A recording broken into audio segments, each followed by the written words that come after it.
ঠিক আছে শান্ত হোৱা যুৱৰাজ শান্ত হোৱা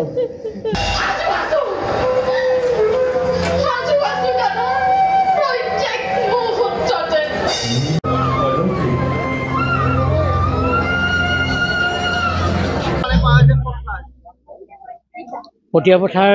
বিৰিণা আৰু প্ৰেৰণা গ্ৰাম্য সংগঠনৰ উদ্যোগত বৃহত্তৰ পটিয়াপথাৰ দাবী দেৱী ৰাইজৰ সহযোগত প্ৰথমবাৰৰ কাৰণে আমি এটা ৰাস উদযাপন কৰিবলৈ লৈছোঁ আৰু আমি দেখিছোঁ যে প্ৰথমবাৰ কৰি আমি আচলতে ভাল লাগিছে সফল হৈছোঁ বুলি এইকাৰণে ভাবিছোঁ আমাৰ আজি প্ৰেক্ষাগৃহত প্ৰায় 2 শতাধিকতকৈ অধিক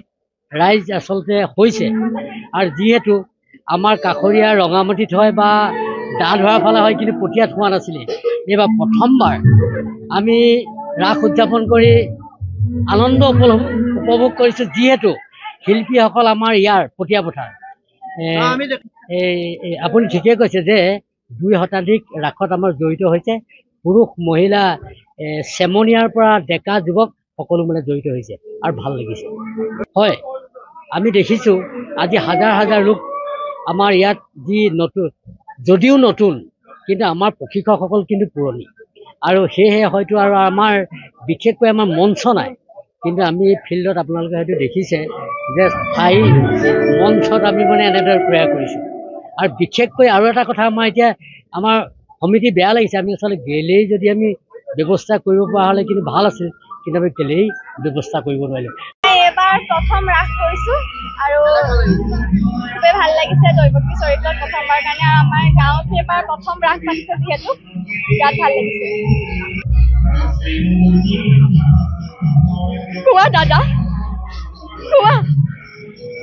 কিবা সেইটো অনৰ্থক মই ল'ব লাগে মৃত্যুদণ্ড আজি কিবা সেইটো মথুৰাৰ নিৰীহ বজাই শাস্তি পাই বিনা অপৰাধে ৰজা হৈ